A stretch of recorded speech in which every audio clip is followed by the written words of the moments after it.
নমস্কাৰ, এই মুহূৰ্তত আহি পৰিছে ৰাজ্যখনৰ কেইবাটাও গুৰুত্বপূৰ্ণ খবৰ। এই মুহূৰ্তত দিবলৈ লৈছে বিগ ব্ৰেকিং নিউজ। দৰিদ্ৰ লোকক শীঘ্ৰেই ব্যৱসায় কৰাৰ বাবে 10,000কৈ টকা দিয়া হ'ব। অসমৰ মুখ্যমন্ত্ৰী হিমন্ত বিশ্ব শৰ্মাই এনেদৰে কৰে। পৰৱৰ্তী খবৰটি হৈছে জনতা ভৱনত হাজিৰ হৈছে আৰক্ষী বিষয়া লীনা দলে। বটদ্ৰৱা থানাত আছামীৰ মৃত্যুৰ প্ৰসংগত চলোৱা হৈছে জেৰা। পৰৱৰ্তী খবৰটি হৈছে AIUDFৰ লগত মিত্ৰতা কৰাটো কংগ্ৰেছৰ ঐতিহাসিক ভুল আছিল। ভূপেন বৰাই এনেদৰে মন্তব্য কৰিলে। AIUDFৰ লগত মিত্ৰতা কৰা ঐতিহাসিক ভুল আছিল। পৰৱৰ্তী খবৰটি হৈছে অসমত কংগ্ৰেছৰ চৰকাৰ আহিলে মহিলাসকলে নলক্ষ্মীৰ জৰিয়তে মাহিলী পাব 2500 টকাকৈ। ভূপেন বৰাই এনেদৰে মন্তব্য কৰি ক'লে।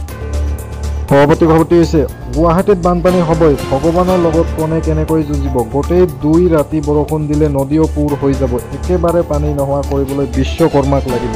অসমৰ মুখ্যমন্ত্ৰী হিমন্ত বিশ্ব শৰ্মাৰ মন্তব্য। পৰৱৰ্তী খবৰটি হৈছে মই গুৱাহাটীৰ উন্নয়ন মন্ত্ৰী হৈ থাকোঁতে এসপ্তাহ পানী জমা হৈ আছিল, এতিয়া 4 ঘণ্টাহে পানী থাকে।